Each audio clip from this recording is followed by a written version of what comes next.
राधे राधे। राधा रानी की कृपा आप सब पर बनी रहे।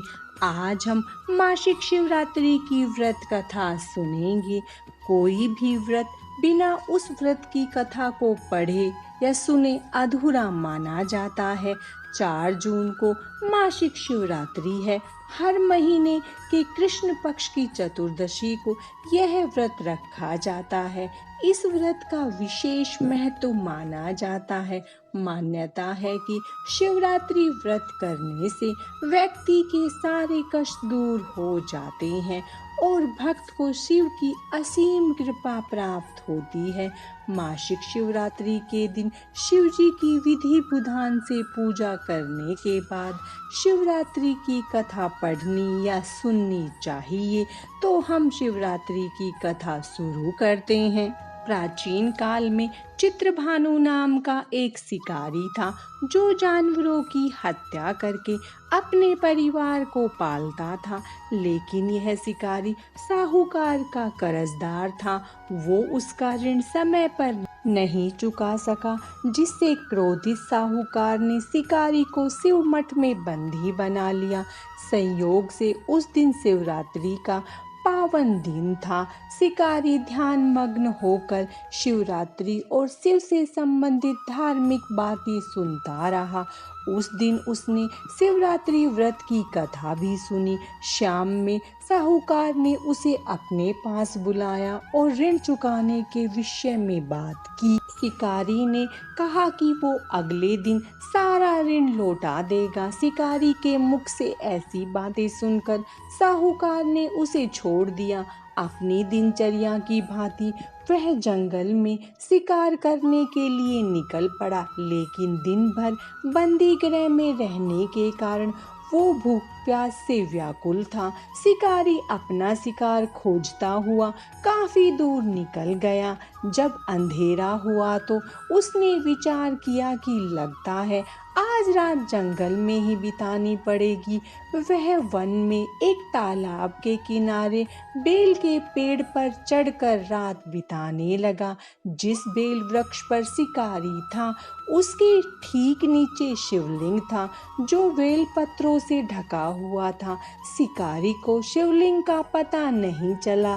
पड़ाव बनाते समय उसने जो टहनियाँ तोड़ी वो शिवलिंग पर गिरती चली गई। इस प्रकार दिन भर भूखे प्यासे रहकर जाने अनजाने में उस शिकारी का व्रत भी हो गया और शिवलिंग पर बेलपत्र भी चढ़ गए। एक पहर रात्रि बीत जाने के बाद एक गर्भिणी हिरनी तालाब पर पहुंची। शिकारी ने उस पर धनुष तान दिया। हिरनी बोली, मैं गर्भिणी हूँ, शीघ्र ही प्रसव करूंगी। मैं बच्चों को जन्म देकर शीघ्र ही तुम्हारे समक्ष प्रस्तुत हो जाऊंगी, तब मार देना। शिकारी ने उसे जाने दिया। प्रत्यंचा चढ़ाने तथा ढीली करने के समय भी कुछ बेलपत्र अन्यास ही टूटकर शिकारी के हाथों से शिवलिंग पर गिर गए। इस प्रकार उसने प्रथम पहर का पूजन भी संपन्न कर लिया। कुछ देर बाद एक और हिरनी वहां से निकली। शिकारी ने उसे देखकर धनुष पर बाण चढ़ाया। तब हिरनी ने विनम्रता पूर्वक निवेदन किया, हे शिकारी, मैं थोड़ी देर पहले ऋतु से निर्गत हुई हूँ, कामातुर विरहिणी हूँ, अपने प्रिय को खोज रही हूँ। मैं वचन देती हूँ कि अपने पति से मिलकर शीघ्र ही तुम्हारे पास आ जाऊंगी। शिकारी ने उसे भी जाने दिया।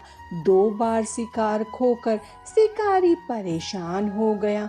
वह चिंता में पड़ गया। अब धीरे धीरे रात्रि का आखिरी पहर बीत रहा था।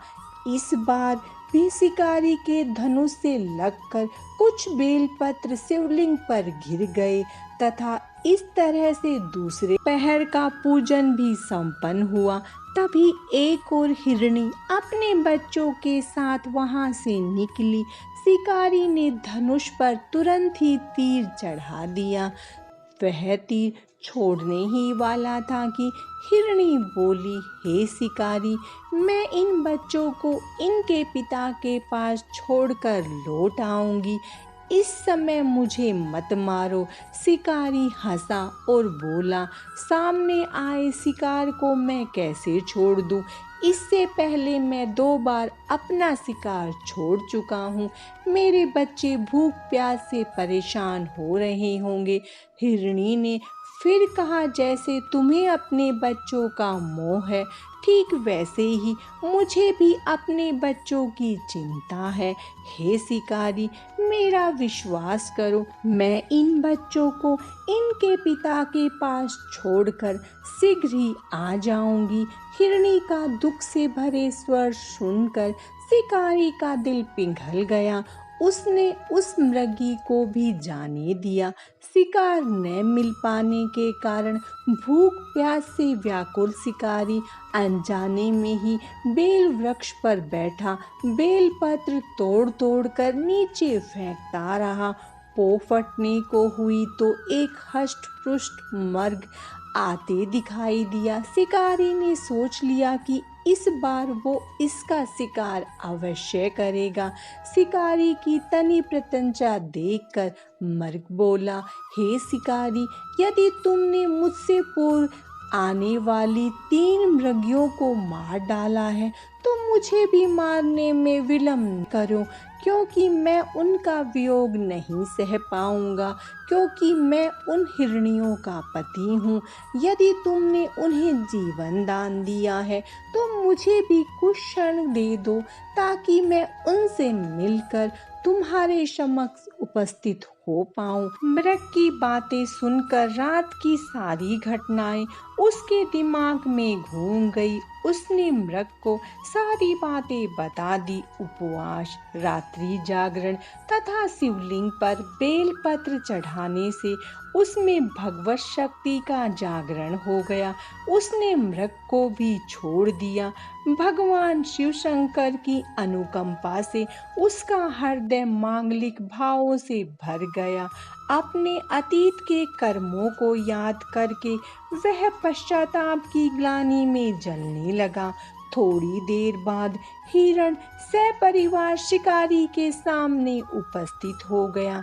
जंगली पशुओं की सत्य प्रियता, सात्विकता और सामूहिक प्रेम भावना को देखकर उसे बड़ी ग्लानि हुई। उसके नेत्रों से आंसुओं की झड़ी लग गई। उसने हिरण परिवार को मुक्त कर दिया। देवता इस घटना को देख रहे थे। उन्होंने आकाश से उस पर पुष्प वर्षा की। शिकारी परिवार सहित मोक्ष को प्राप्त हुआ।